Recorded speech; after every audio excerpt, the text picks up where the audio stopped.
Bonsoir ou peut-être bonjour du matin, mesdames, mesdemoiselles et messieurs, c'est pour moi un grand plaisir de vous présenter ce nouveau numéro du journal par la langue française sur votre chaîne. Où que vous soyez, où que vous nous suivez à travers l'Afrique, Burundi, vous êtes sur BTV et votre choix est parfait. Au sommaire de ce journal, 40 millions de dollars américains, voilà les sommes d'argent détournées annuellement par l'Office de développement du café. Je vous réserve au début de ce journal les propos du président de la République. Et dans ce journal, on parlera de cette pénurie de carburant qui fait défaut et qui fait un obstacle au développement. Et quant à ce qui est d'aboutir à cette vision du Burundi, un pays émergent en 2040 et un pays développé en 2060, pour enfin citer à l'international, on sera bien sûr en France. Pour les sommaires, madame et messieurs, bienvenue sur une région. Bienvenue. 40 millions de dollars américains, voilà la somme d'argent détournée chaque année par l'Office pour le développement du café. Ce sont les propos du président de la République du Burundi, son Excellence Evariste Ndayishimiye, qui promet qu'il va appeler ou il va convoquer devant la justice les dirigeants de l'ODCA. Allez, Loris Namouziki. Le président de la République du Burundi, Evariste Ndayishimiye, a des lamentations liées au détournement des fonds effectués par les dirigeants des différentes sociétés publiques burundaises. C'est le cas de l'Office pour le développement du café du Burundi, ODCA en sigle, la compagnie de gérance du coteau, Cogerco en sigle, ainsi que d'autres. Abakora mu gisata cikawa nta no kumaramara mwumva ntimushobora kuvyumva ko mumaramara imbere y'abene gihugu ko nkamaraso.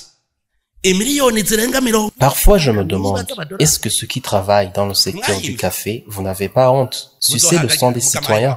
Plus de 40 millions de dollars que vous détournez chaque année. Quand est-ce que vous serez rassasiés? Mais c'est normal. Les fidèles de Satan ne se rassasient pas. Durant toute mon enfance, j'ai grandi en sachant bien que le coton, le café et le thé sont les grands promoteurs du développement du pays. Si tu regardes bien, depuis 1987 est apparue une mission de détruire ces trois produits. Même dans le secteur du thé, c'est la même chose. Après le café, ça sera le tour du thé. Au sein de la Cogerco, c'est la honte totale. Imaginez le cultivateur vend à seulement 550 francs le kilo de coton chez Cogerco. Et cette dernière va vendre pour plus de 6700 francs le kilo chez Afritextile. Est-ce normal? Allez voir chez la Soussou. C'est comme s'ils n'ont pas le temps de bien gérer leur récolte. Bagaca bagurisha muri Afritextile ibihumbi 6 n'amajana 7 muravyumva. Genda muri Sosomo imisigati urarondera umwimvye wagiye ukabura nta mwanya babifite. Concernant le DK, Evariste Ndayishimiye admet qu'il va saisir la justice. Que personne ne me dise, puisqu'il existe le DK au Burundi. Ce sont eux les premiers malfaiteurs, remplissant toutes les mauvaises qualités. L'inspection générale de l'État doit se mettre à l'œuvre pour faire le dossier. Et je vais convoquer le DK devant la justice. Je suis prêt à appeler tous les témoins possibles et investir tout ce qui sera nécessaire parce que je serai tenté de le faire pour l'avenir de notre pays pendant des années. Vous saurez que, pour parier à ces détournements de fonds, personne ne fera plus partie des dirigeants de l'ODK sans qu'il soit lui-même caféiculteur, c'est-à-dire possédant au minimum 20 hectares de plantation de café, et cela depuis 2025. La pénurie du carburant observée actuellement constitue un goulet d'étranglement pour le développement, pour certains travaux, pour certaines professions, occupations et métiers au pays. Et cela engendre un obstacle pour l'accomplissement de la vision Burundi pays émergent en 2040 et Burundi pays développé en 2060. Igira Nezabernis pour ce reportage. Le Burundi a une bonne vision d'un Burundi émergent en 2040 et développé en 2060. Un parmi les principaux piliers qui pourraient aider à asseoir cette vision, c'est que la population tout entière se mettrait au travail pour produire afin d'atteindre le développement escompté. Le principal obstacle qui pourrait empêcher que la vision soit effective, c'est la pénurie répétitive du carburant qui empêche que certains employés répondent présents au service ou tout simplement arrivent en retard, les autres avec fatigue, car ils ont fait un long trajet à pied. Plusieurs services qui constituent le poumon du pays ont besoin du carburant pour que la vision soit atterrie au bon port. Mais le chemin est encore long. Certains écoliers, considérés comme des pépinières ou futurs cadres du pays, arrivent difficilement à l'école, les autres marchent à pied ou s'absentent. Les bus scolaires sont pour le moment dans les garages suite à la carence du carburant. Quand le Premier ministre était devant la chambre basse du Parlement, s'est exprimé en disant comme suit.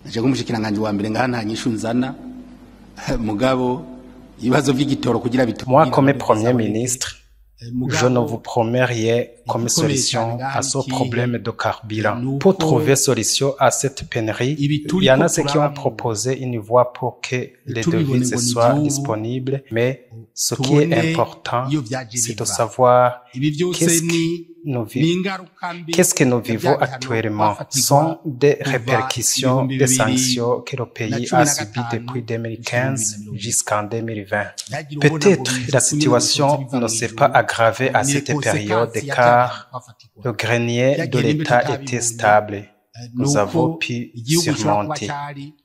Pour trouver solution à ce problème, il faut prioriser les secteurs pouvant générer des devises au pays. L'État a mis en place la société pétrolière du Burundi, Sopebu, pour gérer le carburant. Le directeur général et les membres du conseil d'administration ont été nommés par le décret. Certaines personnes avec lesquelles nous nous sommes entretenus ont manifesté l'espoir, des autres ne voyaient pas le changement. Vaquer aux activités aujourd'hui est devenu un casse-tête pour plusieurs personnes œuvrant dans les différents services de l'État, sans oublier les secteurs du journalisme où les journalistes se rendent sur terrain à pied à la recherche de l'information, ce qui est quasi impossible quand ils sont obligés de faire un long trajet. Non seulement qu'il y a un problème de déplacement, il y a aussi la coupure incessante de l'électricité. On devrait se rabattre au groupe électrogène, mais le mazout est introuvable. Même si la situation est ainsi, nous avons l'espoir que cette question va bientôt être vidée, même si on ne connaît pas quand, mais la situation urgente pourrait aider à continuer le chemin de la mise en application de la vision d'un Burundi émergent 2040 et développé 2060. La Best Entertainment Television, BTV, s'occupe beaucoup plus de la question sociale. Et voilà, en social, on parle de ces sujets. Le long du lac Tanganyika, des maisons de luxe, des hôtels laissés en situation de désolation, des fortes inondations après les montées des eaux du lac Tanganyika, laissant ainsi les propriétaires de ces hôtels et aussi de ces maisons dans de graves pertes. Ils ne sont pas les seuls, des paisibles citoyens, des pêcheurs de poissons sur la plage de l'Olympique, ils sont d'ailleurs les plus touchés. Certains d'entre eux ont perdu leur maison, ils ont perdu leur logement, ils ont perdu leurs équipements et même leur santé est en danger. Elvis Mouyane, ça pour ce reportage. Certains pêcheurs, vendeurs de poissons ainsi que les propriétaires de restaurants exerçant leurs activités sur le port de pêche olympique témoignent les conséquences liées à leur santé qu'ils font face suite à la montée des eaux du lac Tanganyika. Poste de santé yacu tudashobora gukora nko twateza gukora na cyane cyane yuko mubona no kwinjira ko muri poste de santé bimeze nk'ibigoye. Comme vous le voyez, pour accéder à ce poste de santé, c'est difficile à cause de ce débordement de l'eau du lac Tanganyika. Si mugabo kwayi wenyene mbese natwe bw'abakozi biratugora kugira ngo dushobore kwinjira muri poste de santé kugira ngo turangure imirimo yacu ya misi yose. Que ce soit pour les malades ou le personnel de la santé. Les pêcheurs ont attrapé des maladies liées au manque d'hygiène, des vomissements ou d'autres maladies de peau. Zivuye ku isuku rike no gucibwamwo ingwara zo kudahwa mbese n'izindi ngwara z'urukoba bivanye yuko barara ahantu hameze nk'akanya kubera iriduka ry'amazi. Ces derniers demandent de l'aide. Nous demandons qu'on puisse nous octroyer une place au terrain stade olympique pour délocaliser ce poste de santé afin de continuer nos activités. Aussi, les pêcheurs auront une place pour leur logement. Et comme ça, toutes ces maladies liées au manque d'eau, manque d'hygiène pourraient disparaître. Le passage que nous empruntons auparavant au stade olympique pour aller acheter les poissons a été bloqué. Actuellement, À ce moment où l'eau du lac Tanganyika a monté de niveau, nous demandons qu'on puisse nous tracer un chemin, car c'est une place publique, nous en avons tous accès. Vous saurez que, après la montée des eaux du lac Tanganyika, plusieurs ménages ont déménagé suite à la démolition de leur habitation. Et pour que le Burundi aboutisse à un développement durable, l'État devrait prendre en main cette question de la cherté de la vie qui mine le pays actuellement. À cela, envie de concrétiser la phrase phare du président de la République selon laquelle que toute bouche puisse trouver à manger et que chaque poche puisse trouver de l'argent. Benoît Sidaïgouane. Pour pousser le pays à sortir d'un gouffre de pauvreté et d'atteindre la vision d'un Burundi développé, Théodore Kamweni-Boussaro, président de l'Association des employeurs du Burundi, a indiqué les principales activités à mener. L'État devrait trouver la solution face aux principaux entraves au développement des entreprises publiques et privées. Ces entraves sont entre autres le manque d'électricité suffisante, manque de carburant, manque de devises, la restriction incessante des lois régissant les impôts et taxes, un faible débit de connexion Internet. Il a en outre présenté ses inquiétudes sur les conséquences qui pourraient surgir en cas de l'absence de la solution sur la vie chère qui pèse sur les épaules de la population.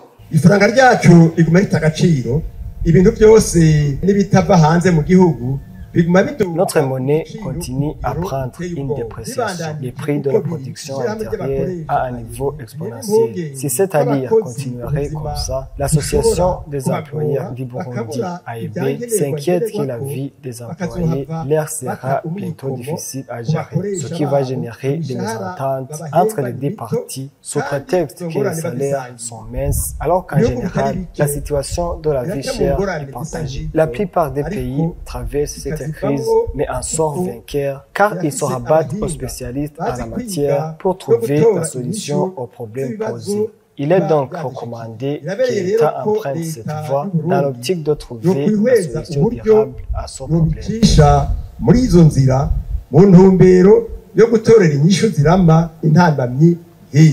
Rappelons que le président de l'Association des employeurs du Burundi, il a dit lors de la Journée internationale du travail et des travailleurs, célébrée le 1er mai de chaque année au monde entier. Une fois n'est pas coutume, à travers cette virgule visuelle, des publicités Serbie TV.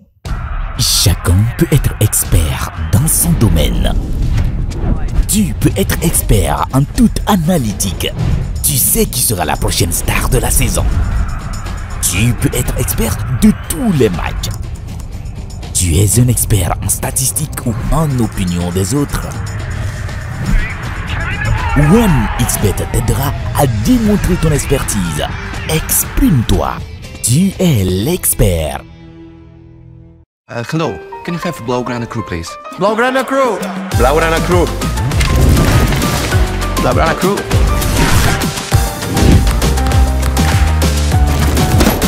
Here is the Blaugrana Crew. Rejoignez le Blaugrana Crew, participez à la promotion et gagnez des prix offerts par OneXBet et le FC Barcelone.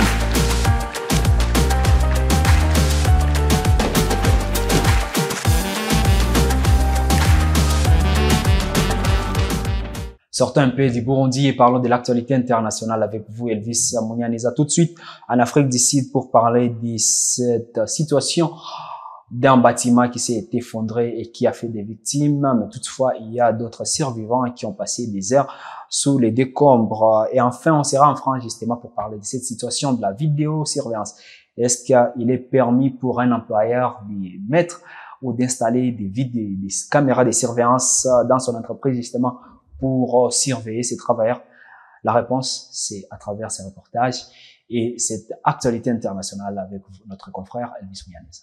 En Afrique du Sud, les équipes de secours qui tentent de retrouver des dizaines d'ouvriers du bâtiment disparu depuis l'effondrement d'un immeuble ont trouvé 11 personnes ensevelies, vivantes sous les décombres mardi. Le bâtiment d'habitation de 5 étages était en cours de construction lorsqu'il s'est écroulé lundi dans la ville de Georges à environ 400 km à l'est du Cap. La mort de 6 ouvriers a été confirmée Et l'on craint que le nombre de morts ne s'accroisse considérablement. 37 autres personnes sont toujours portées disparues parmi les énormes dalles de béton et les échafaudages métalliques qui se sont effondrés. 21 autres ouvriers ont été sauvés du site et emmenés dans différents hôpitaux. Au moins 11 d'entre eux souffrent de blessures graves. Et c'est en France que sera fermé ce journal, Madame et Messieurs. Merci de l'avoir suivi avec intérêt. D'ici là, portez-vous bien, prenez soin de vous et de vos proches, car demain, c'est une nouvelle vie. Je vous rappelle que ce journal s'est retrouvé dès que vous voulez sur votre appareil en tapant @BTV sur notre chaîne YouTube. On est aussi en direct sur Canal+, la chaîne 396, Star Times comme à la coutume. C'est la chaîne 106 et 781. À très bientôt.